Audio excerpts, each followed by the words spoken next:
ಮುಗಿಯದ ಬಂಧನ ಭಾಗ 54. ನಾನು ಮತ್ತೆ ಆ ಮನೆಗೆ ಹಿಂತಿರುಗಿ ಬರುವ ಬಗ್ಗೆ ಎಂದಿಗೂ ಯೋಚಿಸಿರಲಿಲ್ಲ, ಇನ್ನು ಮುಂದೆಯೂ ಯೋಚಿಸಲ್ಲ ಅಂತ ಅಶ್ವಿನಿ ತೀರಾ ಗಂಭೀರವಾಗಿ ನೋಡಿದ್ಲು. ಈಗ ಹೇಳಿದ ಈ ಮಾತನ್ನು ಕೊನೆಯವರೆಗೂ ನೆನಪಿಟ್ಕೊಳ್ತೀಯಾ ಅಂತ ನಾನು ಭಾವಿಸ್ತೀನಿ ಅಂತ ಗಾಯತ್ರಿ ಅಹಂಕಾರದಿಂದ ಎಚ್ಚರಿಸಿದ್ಲು. ಅದೇ ಸಮಯಕ್ಕೆ 3 ಮಕ್ಕಳು ಕೂಡ ಉಪಹಾರವನ್ನೆಲ್ಲ ಮುಗಿಸಿ ಕೋಣೆಯಿಂದ ಹೊರಗೆ ಬಂದರು. ಅವರು ಲಿವಿಂಗ್ ರೂಮ್ನಲ್ಲಿ ಕುಳಿತಿದ್ದಂತಹ ಗಾಯತ್ರಿ ಅಮ್ಮನನ್ನು ನೋಡ್ತಾ ಇದ್ದಾರೆ. ಆರವ್ ಮತ್ತು ಆದಿತ್ಯ ಗೊಂದಲಕ್ಕೊಳಗಾದ್ರು.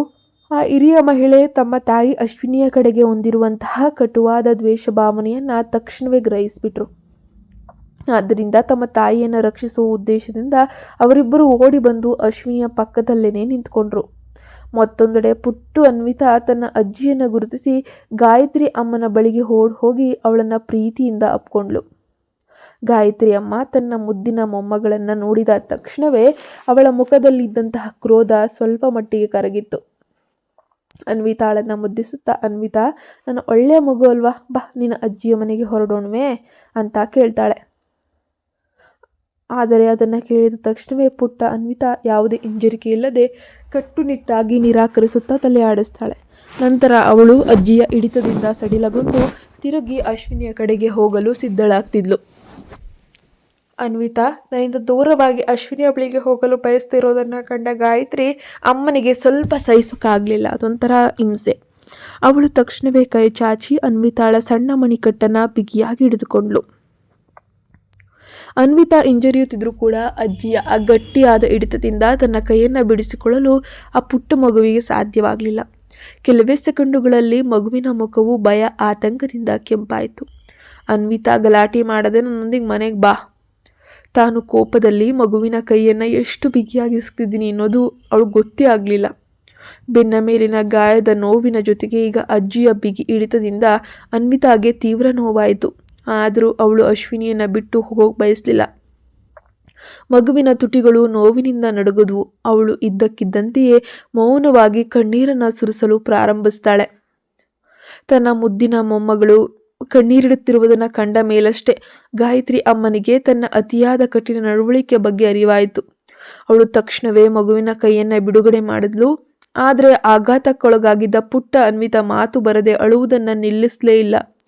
ಪುಟ್ಟ ಅನ್ವಿತಾ ಮೌನವಾಗಿ ಕಣ್ಣೀರಿಡುತ್ತಿರೋದನ್ನು ನೋಡಿ ಕೆಲಸದಾಕೆ ಗೀತಾ ಆತಂಕದಿಂದ ಬೇಗನೆ ಮುನ್ನೆಲೆಗೆ ಬಂದು, ಶ್ರೀಮತಿ ವರ್ಮಾ, ಅನ್ವಿತಾಳ ಆರೋಗ್ಯದ ಸ್ಥಿತಿ ಇತ್ತೀಚೆಗಷ್ಟೇ ತೀವ್ರವಾಗಿ ಹದಗೆಟ್ಟಿತ್ತು.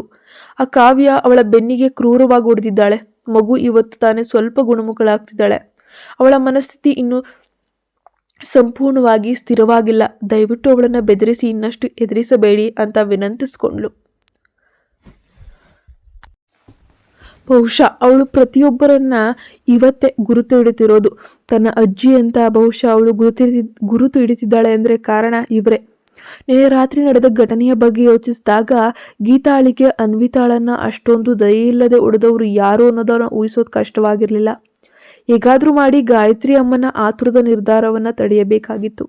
ಹಾಗಾಗಿ ಗೀತಾ ಧೈರ್ಯ ಮಾಡಿ ತನ್ನ ಊಹೆಯನ್ನು ಅವಳ ಬಳಿ ಮುಕ್ತವಾಗಿ ಹೇಳ್ಬಿಡ್ತಾಳೆ. ಆದರೆ ಗಾಯತ್ರಿ ಅಮ್ಮ ಅದ್ಯಾವುದಕ್ಕೂ ವಿಚಲಿತಳಾಗಲೇ ಇಲ್ಲ. ಕಾವ್ಯ ಈ ಘಟನೆಯ ಬಗ್ಗೆ ನನಗೆ ಈಗಾಗಲೇ ಎಲ್ಲವನ್ನ ಹೇಳಿದ್ದಾಳೆ. ಕಾವ್ಯ ಕಾರು ಚಲಾಯಿಸುತ್ತಿರುವಾಗ ತೀವ್ರ ಹಠಮಾರಿತನ ತೋರಿದವಳು ಇದೇ ಅನ್ವಿತಾ. ಹಾಗಾಗಿ ಕಾವ್ಯ ಆತಂಕ ಹಾಗೂ ಕೋಪದ ತೀವ್ರತೆಯಿಂದ ಅವಳಿಗೆ ಸಣ್ಣ ಶಿಕ್ಷೆ ನೀಡಿದ್ದಾಳೆ. ಅದಕ್ಕಾಗಿ ಅವಳು ನಮ್ಮ ಬಳಿ ಬಂದು ಕ್ಷಮೆಯನ್ನು ಕೂಡ ಯಾಚಿಸಿದ್ದಾಳೆ. ಈ ವಿಷಯದಲ್ಲಿ ಅನ್ವಿತಾಳದೇ ತಪ್ಪಿದೆ. ಇಂದಿನಿಂದ ಕಾವ್ಯ ಈ ಮಗುವಿಗೆ ತಾಯಿಯಾಗಲಿದ್ದಾಳೆ. ಆದರೂ ಕೂಡ ಈ ಹುಡುಗಿ ಇನ್ನೂ ತುಂಬ ಹಠಮಾರಿಯಾಗಿದ್ದಾಳೆ, ದುರಹಂಕಾರದಿಂದ ವರ್ತಿಸ್ತಿದ್ದಾಳೆ ಅಂತ ಗಾಯತ್ರಿ ಅಮ್ಮ ಗಂಭೀರವಾಗಿ ಸಮರ್ಥಿಸ್ಕೊಂಡ್ಳು. ಅದನ್ನು ಕೇಳಿದ ಗೀತಾಳಿಗೆ ತಾನು ಇನ್ನು ಮುಂದೆ ಏನು ಹೇಳಿದ್ರು ವ್ಯರ್ಥ ಅಂತ ಗೊತ್ತಾಯಿತು. ಅವಳು ಮಾಡಬಹುದಾದದ್ದು ಅನ್ವಿತಾಳನ್ನು ಕರುಣಾಜನಕವಾಗಿ ನೋಡುವುದಷ್ಟೇ. ಆ ಪುಟ್ಟ ಹುಡುಗಿ ಇತ್ತೀಚೆಗಷ್ಟೇ ತನ್ನ ಮೌನದ ಪ್ರಪಂಚದಿಂದ ಹೊರಬಂದು ನಗಲು ಪ್ರಾರಂಭಿಸಿದ್ಲು. ಹೀಗೆ ಮತ್ತೆ ತೀವ್ರವಾಗಿ ಅತ್ತ ನಂತರ ಅವಳ ಮುಚ್ಚಿನಂತೆ ತನ್ನ ಹಳೆಯ ಮೌನದ ಸ್ಥಿತಿಗೆ ಹಿಂತಿರುಗಿ ಬಿಡುತ್ತಾಳೆಯೇ ಎಂಬ ಭಯ ಗೀತಾಳನ್ನು ಆವರಿಸಿತ್ತು. ಈ ಸಂಭಾಷಣೆಯನ್ನು ಎಚ್ಚರಿಕೆಯಿಂದ ಕೇಳ್ತಿದ್ದಂತಹ ಆರವ್ ಮತ್ತು ಆದಿತ್ಯ ತಮಗೆ ಪರಿಚಯವಿಲ್ಲದ ಈ ಶ್ರೀಮಂತ ಮಹಿಳೆ ಅನ್ವಿತಾಳ ಅಜ್ಜಿ ಅನ್ನೋದನ್ನು ಊಹಿಸ್ಕೊಂಡ್ರು. ಆದರೆ ತಮ್ಮ ಎದುರೇ ಈ ಹಿರಿಯ ಮಹಿಳೆ ಆ ಮಗುವಿಗೆ ಅಂದರೆ ತಮ್ಮ ಸ್ನೇಹಿತೆಗೆ ನೋವನ್ನುಂಟು ಮಾಡ್ತಾ ಇರೋದನ್ನು ಕಂಡು ಅವರಿಗೆ ತುಂಬ ಕೋಪ ನಿಯಂತ್ರಿಸಿಕೊಳ್ಳೋಕ್ಕೂ ಸಾಧ್ಯವಾಗಲಿಲ್ಲ. ಅವರಿಬ್ಬರು ಗಾಯತ್ರಿ ಅಮ್ಮನ ಕಡೆಗೆ ತಿರುಗಿ ದೃಢವಾಗಿ ಹೇಳಿದ್ರು, ಅನ್ವಿತಾ ತಪ್ಪು ಮಾಡುವಿಲ್ಲ. ಮಗುವಿನ ಮೇಲೆ ಕೈ ಎತ್ತಿದ ರಾಕ್ಷಸಿಯದೇ ತಪ್ಪು. ನೀವು ಯಾರೋ ಹೊರಗಿನವಳ ಕಪಟ ಮಾತನ್ನ ಕೇಳಿ ಅನ್ವಿತಾಳನ್ನ ಯಾಕೆ ಗದರಿಸ್ತಾ ಇದ್ದೀರಾ? ಅವಳಿಗೆ ಅಷ್ಟೊಂದು ಕ್ರೂರವಾಗಿ ಹೊಡೆದಿದ್ದಾರೆ ಅಂದರೂ ನಿಮಗೆ ಅವಳ ನೋವಿನ ಬಗ್ಗೆ ಸ್ವಲ್ಪವೂ ಕಾಳಜಿ ಇಲ್ಲ. ನಮ್ಮ ಅಮ್ಮ ಅವಳನ್ನ ಹಗಲಿರುಳು ನೋಡ್ಕೊಳ್ದಿದ್ರೆ ಅನ್ವಿತಾ ಈಗ ಚೇತರಿಸ್ಕೊಳ್ತಾನೇ ಇರಲಿಲ್ಲ. ಚಿಕ್ಕ ಮಕ್ಕಳು ತನ್ನನ್ನೇ ಎದುರಿಸಿ ಗದರಿಸ್ತಿದ್ದ ರೀತಿ ಗಾಯತ್ರಿ ಅಮ್ಮನಿಗೆ ತೀವ್ರ ಕೋಪ ತರಿಸಿತ್ತು. ನಿಮ್ಗೇನು ಗೊತ್ತು, ಚಿಕ್ಕ ಮಕ್ಕಳು ದೊಡ್ಡವರ ವಿಷಯದಲ್ಲಿ ಹಸ್ತಕ್ಷೇಪ ಮಾಡಬಾರ್ದು ಅಂತ ಗದರಿಸಿ ಅವಳು ಮತ್ತೆ ಅನ್ವಿತಾಳ ಕೈಯನ್ನು ಬಿಗಿಯಾಗಿ ಹಿಡಿದುಕೊಂಡ್ಳು. ಅನ್ವಿತಾ, ಇವರನ್ನು ನೋಡು, ಇವರು ಸಂಪೂರ್ಣವಾಗಿ ಅನಾಗರಿಕರು. ನೀನು ಇಲ್ಲೇ ಇದ್ದರೆ ನೀನು ಇವರಂತೆಯೇ ಹಾಳಾಗ್ತೀಯ. ತಕ್ಷಣವೇ ನನ್ನೊಂದಿಗೆ ಹೊರಡು, ನಡಿ ಮನೆಗೆ ಹೋಗೋಣ ಅಂತ ಹೇಳಿ ಆಜ್ಞಾಪಿಸಿದ್ಲು. ಅನ್ವಿತಾ ಪ್ರತಿಮೆಯಂತೆ ನಿಂತಿದ್ಲು. ಆದರೆ ಗಾಯತ್ರಿ ಅಮ್ಮನ ಬಿಗಿ ಹಿಡಿತದಿಂದ ಅವಳ ಸಣ್ಣ ಕೈ ತೀವ್ರವಾಗಿ ನೋಯ್ತಾ ಇತ್ತು. ಅವಳ ಕಣ್ಣುಗಳಲ್ಲಿ ಪ್ರತಿಭಟನೆ ಸ್ಪಷ್ಟವಾಗಿಯೇ ಕಾಣ್ತಾ ಇತ್ತು. ಆದರೆ ಮತ್ತು ಕೆನ್ನೆಗಳ ಮೇಲೆ ಕಣ್ಣೀರು ನಿರಂತರವಾಗಿ ಹರಿತಿತ್ತು. ಸ್ವಲ್ಪ ಸಮಯ ಮುಂಚಿನ ಮಾತಿನ ಚಕಾಮಕಿಯ ನಂತರ ಅಶ್ವಿನಿ ಅನ್ವಿತಾಳ ಕುಟುಂಬದ ವಿಷಯದಲ್ಲಿ ಹಸ್ತಕ್ಷೇಪ ಮಾಡಬಾರದಂತ ಗಟ್ಟಿಯಾಗಿ ನಿರ್ಧರಿಸಿದ್ಲು. ಆದರೆ ಅನ್ವಿತಾಳ ಕಣ್ಣೀರು, ಅವಳ ಕಣ್ಣಲ್ಲಿ ಕಾಣ್ತಿದ್ದ ಭಯವನ್ನ ನೋಡಿದಾಗ ಅಶ್ವಿನಿಗೆ ಮಗುವಿನ ಹಳೆಯ ಮೌನದ ಸ್ಥಿತಿ ನೆನಪಾಗೋಯ್ತು. ಅದಕ್ಕಾಗಿ ಅಶ್ವಿನಿ ತನ್ನ ಉಬ್ಬುಗಳನ್ನು ಗಂಟು ಹಾಕ್ಕೊಂಡು, ಶ್ರೀಮತಿ ವರ್ಮಾ, ನೀವು ಅನ್ವಿತಾಳನ್ನ ಜೀವಕ್ಕಿಂತ ಹೆಚ್ಚಾಗಿ ಪ್ರೀತಿಸ್ತೀರಿ ಅಂತ ನಾನು ಕೇಳಿದ್ದೆ. ಆದರೆ ನಿಮ್ಮ ಪ್ರೀತಿಯನ್ನು ತೋರಿಸುವ ರೀತಿ ಇದೇನಾ? ಮಗು ನೋವಿನಿಂದ ಅಳ್ತಿದ್ರು ಆದರೂ ನೀವು ಅವಳ ಇಚ್ಛೆ ಏನಂತ ಕೇಳುವ ಸೌಜನ್ಯ ತೋರಿಸ್ತಾ ಇಲ್ವಲ್ಲ ಅಂತ ಹೇಳಿ ಖಡಕ್ಕಾಗಿ ಪ್ರಶ್ನಿಸಿದ್ಲು. ಗಾಯತ್ರಿ ಅಮ್ಮ ಅವಳನ್ನ ಕ್ರೋಧದಿಂದ ದಿಟ್ಟಿಸುತ್ತಾ, ನನ್ನ ಮೊಮ್ಮಗಳನ್ನು ನೀನು ಹೇಗೆ ಮಾಟ ಮಂತ್ರ ಮಾಡಿ ಬುಟ್ಟಿಗೆ ಹಾಕೊಂಡಿದ್ಯೋ ಯಾರಿಗೆ ಗೊತ್ತು ಅಂತ ಅಹಂಕಾರದಿಂದ ಗರ್ಜಿಸಿದ್ಲು. ಅಶ್ವಿನಿ ಮತ್ತು ಗಾಯತ್ರಿ ಅಮ್ಮ ಇಬ್ಬರೂ ಕೂಡ ತಮ್ಮ ತಮ್ಮ ಸ್ಥಾನಗಳಲ್ಲಿ ದೃಢವಾಗಿ ನಿಂತು ವಾದಿಸ್ತಾ ಇದ್ದಾಗ ಇದ್ದಕ್ಕಿದ್ದಂತೆ ಮತ್ತೆ ಮನೆ ಬಾಗಿಲಿನ ಕರೆಗಂಟೆ ಬಾರಿಸ್ತು. ಬಂದಿರುವುದು ತನ್ನ ತಂದೆಯಾಗಿರಬೇಕು ಸುಹಾಸ್ ಅಂತ ಅನ್ಕೊಂಡು ಊಹಿಸಿದಂತಹ ಆರವ್ ತಕ್ಷಣವೇ ಬಾಗಿಲನ್ನ ತೆರೆಯಲು ಓಡಿ ಹೋಗ್ತಾನೆ.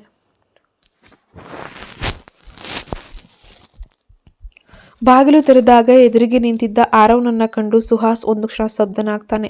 ಆದರೆ ಹುಡುಗನ ಮುಖದಲ್ಲಿ ತನ್ನ ತಂದೆಯ ಮೇಲಿದ್ದ ಕೋಪ, ಅಸಮಾಧಾನ ಸ್ಪಷ್ಟವಾಗಿ ಕಾಣಿಸ್ತಿತ್ತು. ಸುಹಾಸ್ ತಲೆ ಎತ್ತಿ ಹಾಲ್ನತ್ತ ನೇರವಾಗಿ ನೋಡಿದಾಗ ತನ್ನ ತಾಯಿ ಗಾಯತ್ರಿ ಅಮ್ಮ ಪುಟ್ಟ ಅನ್ವಿತಾಳ ಕೈಯನ್ನ ಬಿಗಿಯಾಗಿ ಹಿಡಿದುಕೊಂಡಿರೋದು ಮತ್ತು ಅನ್ವಿತಾ ತೀವ್ರ ನೋವಿನಿಂದ ಕಣ್ಣೀರಿಡ್ತಾ ಇರೋಂಥದ್ದನ್ನ ಕಂಡನು.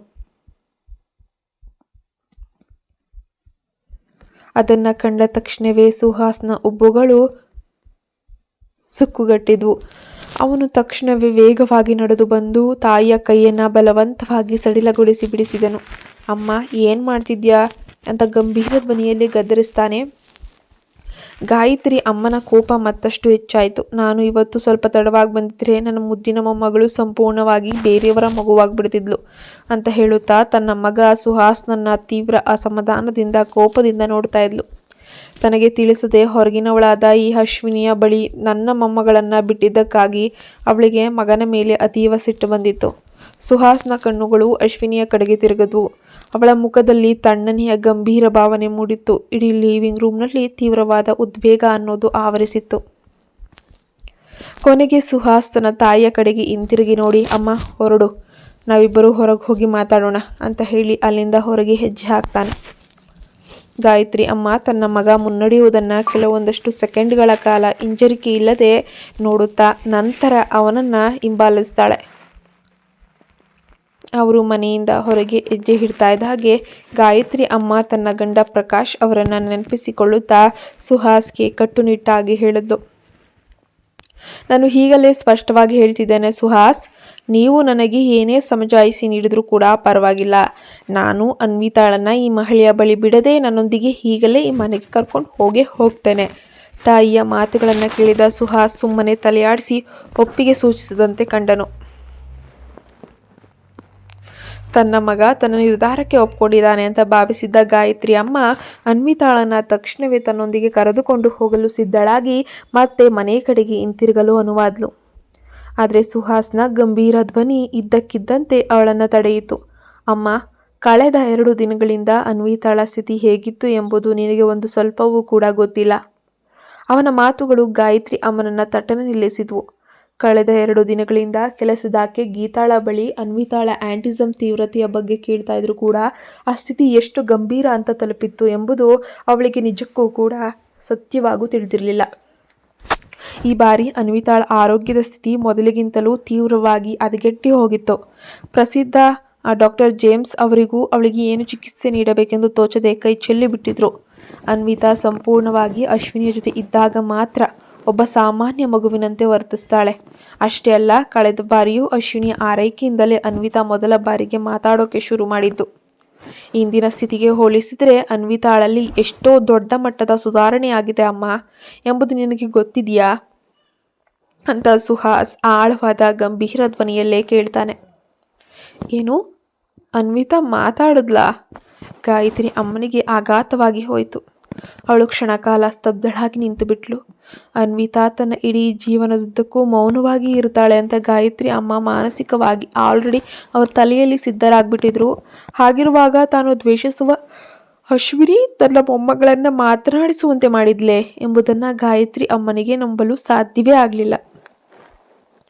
ಗಾಯತ್ರಿ ಅಮ್ಮನ ಮುಖದಲ್ಲಿದ್ದ ಆ ತೀವ್ರ ದಿಗ್ಭ್ರಮೆ ಮತ್ತು ಆಘಾತವನ್ನು ನೋಡಿ ಸುಹಾಸ್ ಮತ್ತಷ್ಟು ದೃಢವಾಗಿ ನಿಂತನು. ಸುಹಾಸ್ ತನ್ನ ತುಟಿಗಳನ್ನು ಬಿಗಿದುಕೊಂಡು ಮುಂದುವರೆಸ್ತಾನೆ. ನನಗೂ ನಿಮ್ಮಷ್ಟೇ ಆಶ್ಚರ್ಯವಾಯಿತು ಅಮ್ಮ. ಆದರೆ ನನ್ನ ಕಣ್ಣೆದುರೇ ನಡೀತಾ ಇರುವಂತಹ ಈ ಪವಾಡವನ್ನು ನಾನು ನಿರಾಕರಿಸಲು ಸಾಧ್ಯವಿಲ್ಲ.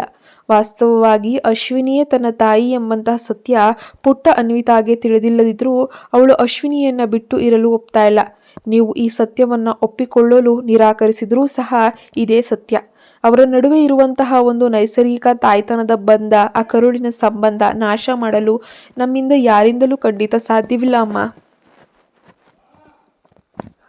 ಗಾಯತ್ರಿ ಅಮ್ಮನ ಹುಬ್ಬುಗಳು ಅಸಮಾಧಾನದಿಂದ ಸುಕ್ಕುಗಟ್ಟಿದ್ವು. ಸುಹಾಸ್ ಹೇಳಿದ ಪ್ರತಿಯೊಂದು ಮಾತು ಸತ್ಯ ಅನ್ನುವಂಥದ್ದು ತಿಳಿದಿದ್ರು ಕೂಡ ಅವಳಿಗೆ ಆ ಸತ್ಯವನ್ನು ಒಪ್ಕೊಳ್ಳೋಕೆ ಮನಸ್ಸಿರಲಿಲ್ಲ. ಆ ಕ್ಷಣದಲ್ಲಿ ಮಗನ ಮಾತುಗಳನ್ನು ತಳ್ಳಿಹಾಕೋಕ್ಕೆ ಅವಳ ಬಳಿ ಯಾವುದೇ ಬಲವಾದ ವಾದಗಳು ಕೂಡ ಇರಲಿಲ್ಲ. ಅಮ್ಮ, ನಾವು ಕಳೆದ ಹಲವು ವರ್ಷಗಳಿಂದ ಅನ್ವಿತಾಳನ್ನು ಗುಣಪಡಿಸೋಕೆ ಎಷ್ಟೋ ವೈದ್ಯರ ಬಳಿ ಕರೆದೊಯ್ದು ಪ್ರಯತ್ನಿಸ್ತಾ ಇದ್ವಿ. ಆದರೆ ಯಾವುದೇ ಪ್ರಯೋಜನ ಅನ್ನೋದು ಆಗಲೇ ಇಲ್ಲ. ಆದರೆ ಈಗ ನಮಗೊಂದು ದೊಡ್ಡ ಭರವಸೆ ಸಿಕ್ಕಿದೆ ಅಮ್ಮ. ಅನ್ವಿತಾ ಸಂಪೂರ್ಣವಾಗಿ ಗುಣಮುಖಳಾಗುವವರೆಗೂ ಕೂಡ ಅವಳು ಅಶ್ವಿನಿಯ ಬಳಿ ಇರುವುದಕ್ಕೆ ನನಗೆ ಯಾವುದೇ ಅಭ್ಯಂತರವಿಲ್ಲ ಅಂತ ಸುಹಾಸ್ ಅತ್ಯಂತ ಮೃದುವಾಗಿ ಅಂದರೆ ದೃಢವಾಗಿ ಮನವರಿಕೆ ಮಾಡ್ತಾನೆ. ನನಗೆ ಗೊತ್ತಮ್ಮ, ನೀನು ಅನ್ವಿತಾಳನ್ನು ಜೀವಕ್ಕಿಂತ ಹೆಚ್ಚಾಗಿ ಪ್ರೀತಿಸ್ತೀಯ. ಅವಳು ನಿನ್ನ ಮೊಮ್ಮಗಳು. ನೀನು ಎಂದಿಗೂ ಅವಳಿಗೆ ಒಳ್ಳೆಯದನ್ನೇ ಬಯಸ್ತೀಯ ಅಂತ ಅನ್ನೋ ಭರವಸೆ ನನಗಿದೆ. ಆದ್ದರಿಂದ ಇನ್ನು ಮುಂದೆ ಅವಳ ಚಿಕಿತ್ಸೆಯ ವಿಷಯದಲ್ಲಿ ಹಾಗೂ ಜೀವನದಲ್ಲಿ ಹಸ್ತಕ್ಷೇಪ ದಯವಿಟ್ಟು ಮಾಡಬೇಡಿ. ಅನ್ವಿತಾ ಮತ್ತೊಮ್ಮೆ ಮಾನಸಿಕ ಆಘಾತವನ್ನು ಸಹಿಸುವ ಸ್ಥಿತಿಯಲ್ಲಿಲ್ಲ. ನಾವು ಇದೇ ರೀತಿ ಮಾಡ್ತಾ ಹೋದರೆ ಅವಳಿಗೆ ಏನಾಗಬಹುದು? ಅವಳನ್ನು ಕಳೆದುಕೊಳ್ಳುವಂತಹ ಭಯ ನನಗಿದೆ. ಅನ್ವಿತಾಳ ಆಂಟಿಸಮ್ ತೊಂದರೆಯ ನೆನಪು ಗಾಯತ್ರಿ ಅಮ್ಮನನ್ನು ಕ್ಷಣಕಾಲ ಎಡವಿ ಬೀಳುವಂತೆ ಮಾಡಿದರೂ ಕೂಡ ಅವಳಿಗೆ ಅಶ್ವಿನಿಯ ಮೇಲಿದ್ದ ಹಳೆಯ ದ್ವೇಷವನ್ನು ಮಾತ್ರ ಮರೆಯೋಕ್ಕೆ ಸಾಧ್ಯವಾಗಲಿಲ್ಲ. ಅವಳು ಕೋಪದಿಂದ ಕೇಳಿದ್ಲು, ಆ ಮಹಿಳೆ ಅಂದು ನಿನಗೆ ದ್ರೋಹ ಮಾಡಿ ಮನೆ ಬಿಟ್ಟು ಹೋದ ನಂತರ ನೀನು ಮತ್ತೆ ಅವಳನ್ನು ಸಹಿಸ್ಕೊಂಡಿರೋಕ್ಕೆ ಸಿದ್ಧ ಅಂತ ಹೇಳ್ತಿದ್ಯಾ? ಅಂದು ನಮ್ಮಿಬ್ಬರ ನಡುವಿನ ವೈಯಕ್ತಿಕ ವಿಷಯ ಅಮ್ಮ. ಅದನ್ನು ಹೇಗೆ ನಿಭಾಯಿಸಬೇಕು ಅನ್ನೋದು ನನಗೆ ಚೆನ್ನಾಗಿ ಗೊತ್ತು ಅಂತ ಸುಹಾಸ್ ಒಣ ಧ್ವನಿಯಲ್ಲೇ ಒಂದು ಗತ್ತಿನಲ್ಲಿ ಉತ್ತರಿಸ್ತಾನೆ. ಗಾಯತ್ರಿ ಅಮ್ಮ ಅಷ್ಟಕ್ಕೆ ಬಿಡಲಿಲ್ಲ. ನಾಳೆ ಅನ್ವಿತಾಗೆ ನೀನೇನು ಉತ್ತರ ಕೊಡ್ತೀಯ ಸುಹಾಸ್? ಅವಳು ಅಶ್ವಿನಿಗೆ ಹತ್ತಿರವಾಗಿ ಒಂದಿನ ತನ್ನ ತಾಯಿಯೇ ತನ್ನನ್ನು ಬಾಲ್ಯದಲ್ಲಿ ತ್ಯಜಿಸಿ ಹೋಗಿದ್ಲು ಅನ್ನೋ ಕಹಿ ಸತ್ಯ ಬೆಳಕಿಗೆ ಬಂದಾಗ ಏನಾಗ್ತದೆ ಅನ್ನೋ ಅರಿವು ನಿನಗಿದೆಯಾ? ಆ ಮಗುವಿಗೆ ಏನಾಗಬಹುದು? ಅವಳು ಆಘಾತವನ್ನು ಸಹಿಸ್ಕೊಳ್ಳೋಕೆ ಸಾಧ್ಯವೇ ಇಲ್ಲ. ಸುಹಾಸ್ ಮುಖ ಗಂಟು ಹಾಕ್ಕೊಂಡನು. ಗಾಯತ್ರಿ ಅಮ್ಮನಿಗೆ ಅದು ನಡೆದದ್ದು ಕೇವಲ ಒಂದು ದೊಡ್ಡ ತಪ್ಪು ತಿಳುವಳಿಕೆ ಹಾಗೂ ಇದರ ಹಿಂದೆ ಬೇರೆಯದೇ ತನಿಖೆ ನಡೆಯಬೇಕಾಗಿದೆ ಅಂತ ವಿವರಿಸುವ ಉದ್ದೇಶ ಅವನಿಗೆ ಖಂಡಿತ ಇರಲಿಲ್ಲ. ಅವನು ಸರಳವಾಗಿ ಉತ್ತರಿಸ್ತಾನೆ, ನೀವು ಅದರ ಬಗ್ಗೆ ಚಿಂತಿಸಬೇಕಾಗಿಲ್ಲ ಅಮ್ಮ. ಅನ್ವಿತಾ ದೊಡ್ಡವಳಾದ್ಮೇಲೆ ಏನು ತಿಳಿದುಕೊಳ್ಳಲು ಬಯಸ್ತಾಳೋ ಅದನ್ನು ನಾನು ಅವಳಿಂದ ಎಂದಿಗೂ ಕೂಡ ಮರೆ ಮಾಡೋದಿಲ್ಲ. ಬೇರೆ ರೀತಿಯಲ್ಲಿ ಹೇಳುವುದಾದರೆ ಅವನು ಅಶ್ವಿನಿಯ ಜೊತೆಗಿನ ಸಂಪರ್ಕವನ್ನು ಮುಂದುವರಿಸಲು ಅಥವಾ ಅನ್ವಿತಾಗೆ ಅದೇ ಸ್ವಾತಂತ್ರ್ಯವನ್ನು ನೀಡಲು ನಿರ್ಧರಿಸ್ತಾನೆ. ತನ್ನ ಮಗನ ಕಠಿಣ ಸ್ವಭಾವವನ್ನು ಚೆನ್ನಾಗಿ ಬಲ್ಲಂತಹ ಗಾಯತ್ರಿ ದೇವಿ ಅಮ್ಮನಿಗೆ ತಾನು ಇನ್ನು ಮುಂದೆ ಏನೇ ಹೇಳಿದ್ರು ಎಷ್ಟೇ ವಾದಿಸಿದ್ರು ಅದು ಒಂದು ಬೋರ್ಗಲ್ಲ ಮೇಲೆ ಮಳೆ ಸುರಿದ ಹಾಗೆ, ಅದು ವ್ಯರ್ಥ ಅಂತ ಅರ್ಥವಾಯಿತು. ಆದರೂ ಅವಳಿಗೆ ಕಾವ್ಯಾಳ ನೆನಪಾಗದೇ ಇರಲಿಲ್ಲ. ಹಾಗಾದರೆ ಕಾವ್ಯಾಳ ಕತೆ ಏನೋ ಸುಹಾಸ್? ಅವಳು ಏನು ಮಾಡಬೇಕು? ಅವಳು ಇಷ್ಟೊಂದು ವರ್ಷಗಳ ಕಾಲ ನಿನಗಾಯೇ ಕಾಯ್ತಾ ಇದ್ಲಲ್ವಾ? ಅದಕ್ಕೆ ಬೆಲೆ ಇಲ್ವಾ? ಈ ಕುಟುಂಬಕ್ಕಾಗಿ ಎಷ್ಟೋ ತ್ಯಾಗ ಮಾಡಿದ್ದಾಳೆ ಕಣೋ ಅವಳು. ಈಗ ನೀನು ಅವಳನ್ನು ರಸ್ತೆಯಲ್ಲಿ ಮಧ್ಯ ಈ ಕೈ ಬಿಡ್ಬೋದಾ ಅಂತ ಗಾಯತ್ರಿ ಅಮ್ಮ ಬಹಳ ಆಕ್ರೋಶದಿಂದ ಪ್ರಶ್ನೆ ಮಾಡಿದ್ರು. ಕಾವ್ಯಾಳ ಹೆಸರು ಕೇಳಿದ ತಕ್ಷಣವೇ ಸುಹಾಸ್ನ ಕಣ್ಣುಗಳಲ್ಲಿ ತೀವ್ರವಾದ ದ್ವೇಷ, ಅಸಹ್ಯ, ಕೋಪ ಹುಕ್ಕಿ ಹುಕ್ಕಿ ಬಂತು. ಅಮ್ಮ, ಅನ್ವಿತಾ ಆ ಕಾವ್ಯಾಳನ್ನ ಕಂಡರೆ ಯಾಕೆ ಅಷ್ಟೊಂದು ದ್ವೇಷಿಸ್ತಾಳೆ ಅನ್ನೋ ನಿಜವಾದ ಕಾರಣ ನಿನಗೆ ತಿಳಿದಿದೆಯೇ ಅಂತ ಕಟುವಾಗಿ ಕೇಳಿದನು. ದಿಗ್ಭ್ರಮೆಗೊಂಡ ಗಾಯತ್ರಿ ಅಮ್ಮ ತಕ್ಷಣವೇ ಕಾವ್ಯಾಳನ್ನ ಸಮರ್ಥಿಸಿಕೊಳ್ಳುತ್ತಾ ಅವರು ವಿವರಿಸೋಕೆ ಶುರು ಮಾಡ್ಕೊಳ್ತಾರೆ. ಕಾವ್ಯ ಅನ್ವಿತಾಳ ಮೇಲೆ ಕೈ ಎತ್ತಿದ ಬಗ್ಗೆ ನೀನು ಮಾತಾಡ್ತಿದ್ಯಾ, ಹೌದು ತಾನೇ? ಅವಳು ಈಗಾಗಲೇ ನಮ್ಮ ಬಳಿ ಬಂದು ವಿಷಯವನ್ನು ಸ್ಪಷ್ಟಪಡಿಸಲಿಲ್ವೇ?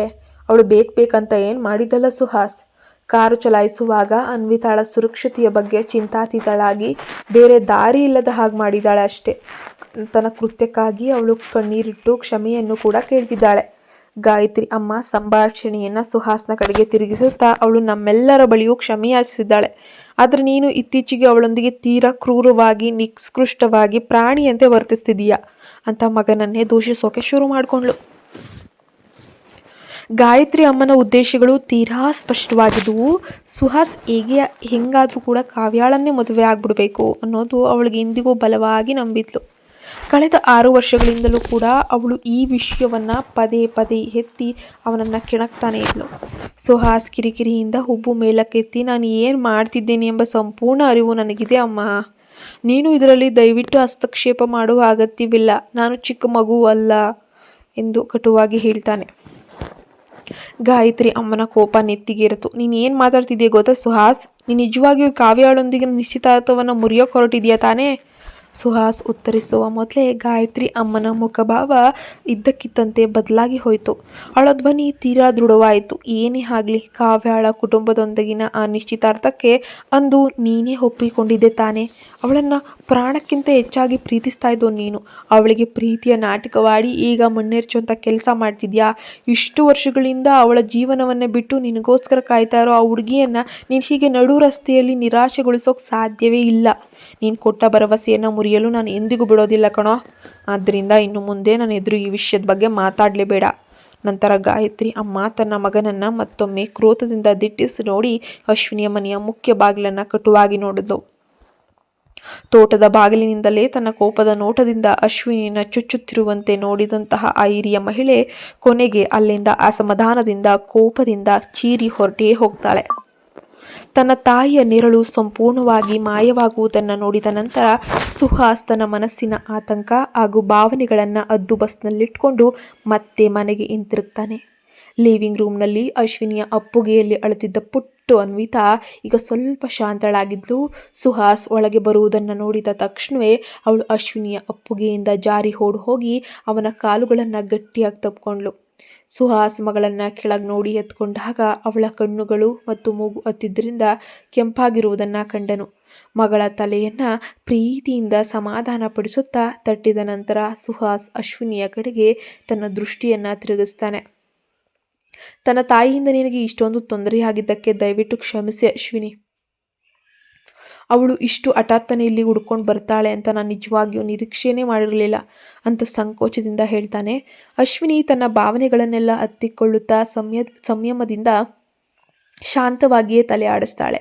ಪರವಾಗಿಲ್ಲ ಸುಹಾಸ್, ಅವರು ಈ ರೀತಿ ವರ್ತಿಸಿದ್ದಕ್ಕೆ ನನಗೇನು ಬೇಸರ ಏನಿಲ್ಲ ಬಿಡಿ ಅಂತ ಹೇಳ್ತಾಳೆ. ನಮ್ಮ ಚಾನಲ್ಗೆ ಸಬ್ಸ್ಕ್ರೈಬ್ ಆಗಿ ಕತೆ